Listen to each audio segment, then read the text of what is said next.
Sir SYL एक बड़ा मुद्दा है, तो इसको आप किस प्रकार से देखते हैं? भाजपा को दहाई का आंकड़ा 10 का आंकड़ा भी जनता पार नहीं करने देगी इस बार। मुखोटा सरकार है, आज भी खट्टर साहब का राज चल रहा है। भाजपा की तरफ से ये कहा जा रहा है कि हरियाणा में है जो डबल इंजन सरकार है। वो पहला इंजन भी फेल है और दूसरा इंजन भी फेल है। 90 सीटों पे हम चुनाव लड़ रहे हैं। हरियाणा के अंदर जो विधानसभा का चुनाव है उसमें जो नामांकन पत्र की प्रक्रिया है वो करीबन 250 के करीब जो है वो अब अभी तक हमारे पास आ चुके हैं। हरियाणा में आने वाले विधानसभा चुनावों के लिए सभी पार्टियों की तरफ से पूरा अपना जोर लगाया जा रहा है। इसी की तरफ से कांग्रेस पार्टी की तरफ से भी अपने नामांकन पत्र जो है वो जारी कर दिए हैं। आज हमारे साथ मौजूद हैं हरियाणा कांग्रेस के मीडिया प्रभारी केवल ढींगरा जी। बहुत बहुत स्वागत है सर। जी नमस्कार सर, अभी तक कांग्रेस पार्टी की तरफ से कितने नामांकन पत्र जो है वो भर दिए गए? देखिए, हमारी जो 90 सीटों पे हम चुनाव लड़ रहे हैं हरियाणा के अंदर जो विधानसभा का चुनाव है उसमें जो नामांकन पत्र की प्रक्रिया है वो करीबन 250 के करीब जो है वो अब अभी तक हमारे पास आ चुके हैं और अभी 30 तारीख तक जो है वो सभी उसकी लास्ट डेट है। तो 30 तारीख तक मुझे लगता है कि और भी अभी करीबन बहुत सारे अभी लोग जो हैं वो भरना चाह रहे हैं, तो और भी आएंगे। अभी तक तो 250 आ चुके हैं इसे करीबन। सर, ये क्या प्रक्रिया होती है नामांकन पत्र भरने की? कैसे स्टार्ट होती है, क्या कैसे चलता है इसका सब? देखिए, जो हरियाणा कांग्रेस के जो लोग हैं उनको सभी को ये प्रक्रिया के अंदर वो अपना जो भी चुनाव लड़ना चाहता है, जिस कॉन्स्टिट्यूएंसी से लड़ना चाहता है, उसका एक फॉर्म है। उस फॉर्म को भरा जाता है और उसमें करीबन जो है 90 सीटों पर लगातार जो फॉर्म भरे जा रहे हैं। उसके बाद इसके पैनल बनेंगे और पैनल बन के जो पैनल हमारी जो स्टेट कमेटी है वो बनाएगी।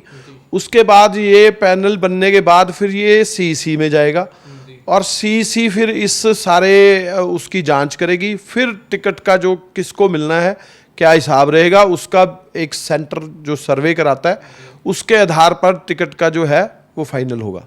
तो सर SYL एक बड़ा मुद्दा है, तो इसको आप किस प्रकार से देखते हैं? देखिए, SYL जो है ये करीबन 4 साल पहले, उससे भी शायद पहले, सुप्रीम कोर्ट का एक ऑर्डर आया था। उन्होंने जो सेंट्रल गवर्नमेंट को ये वर्डिक्ट दिया था कि आप जो है पंजाब की तरफ से जो खुदाई है SYL की उसको कंप्लीट करवाओ।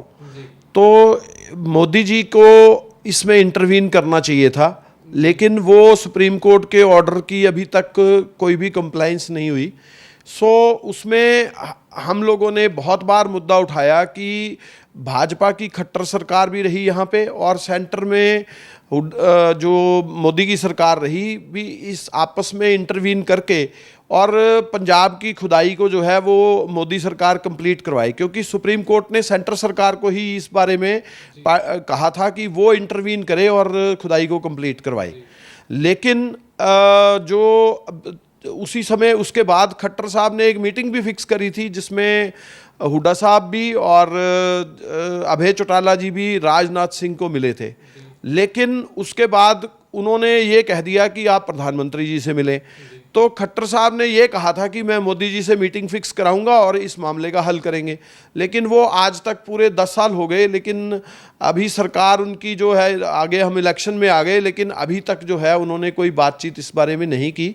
तो वो मामला अभी पेंडिंग पड़ा है। लोकसभा चुनाव में कांग्रेस और आम आदमी पार्टी एक गठबंधन था, तो विधानसभा चुनावों में आम आदमी पार्टी कह रही है कि कांग्रेस जो है एक करप्ट पार्टी है, तो उसको आप किस प्रकार से देखते हैं?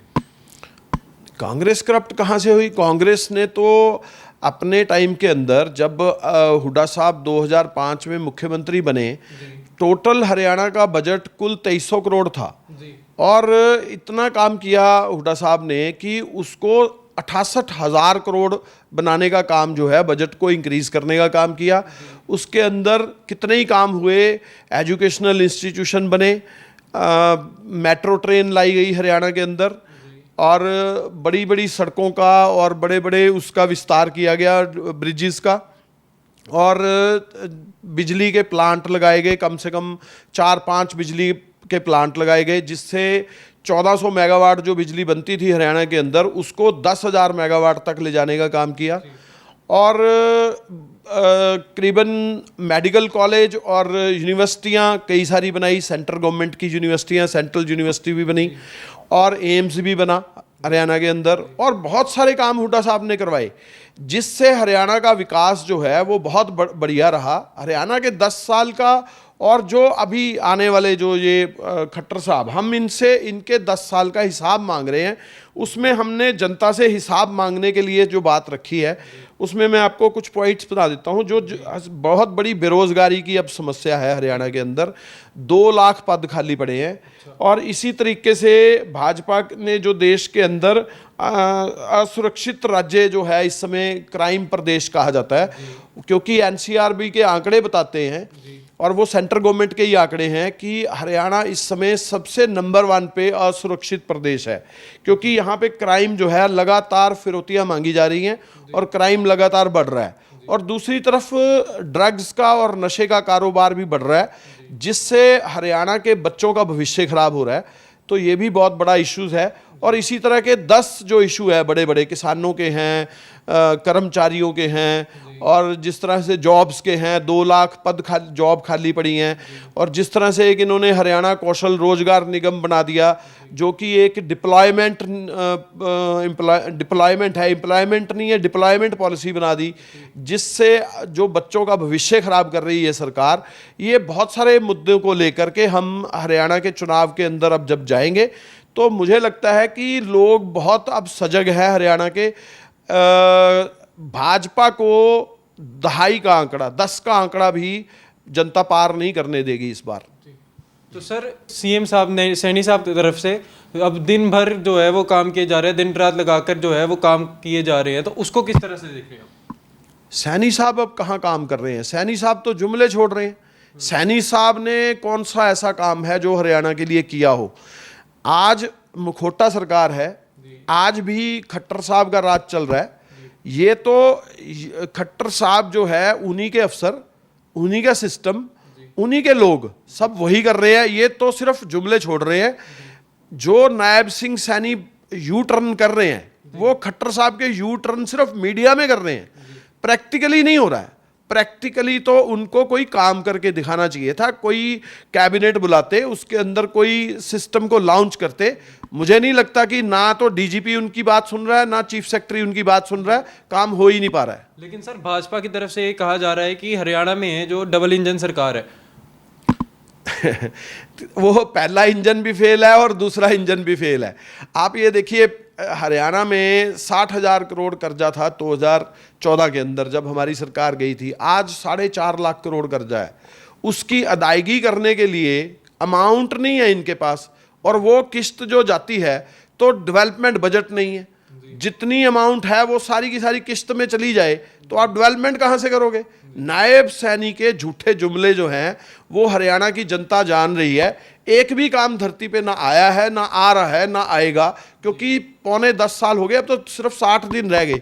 और ये चुनावी जुमले छोड़ रहे हैं, मैं ये कर दूंगा, वो कर दूंगा। असल में धरातल पे जीरो हैं भाजपा, और भाजपा जाने वाली है, और कांग्रेस पार्टी की सरकार बनने वाली है। बाकी पार्टियों का वजूद ही नहीं है हरियाणा के अंदर। तो मुझे ये लगता है कि अब ये सरकार जाने वाली है।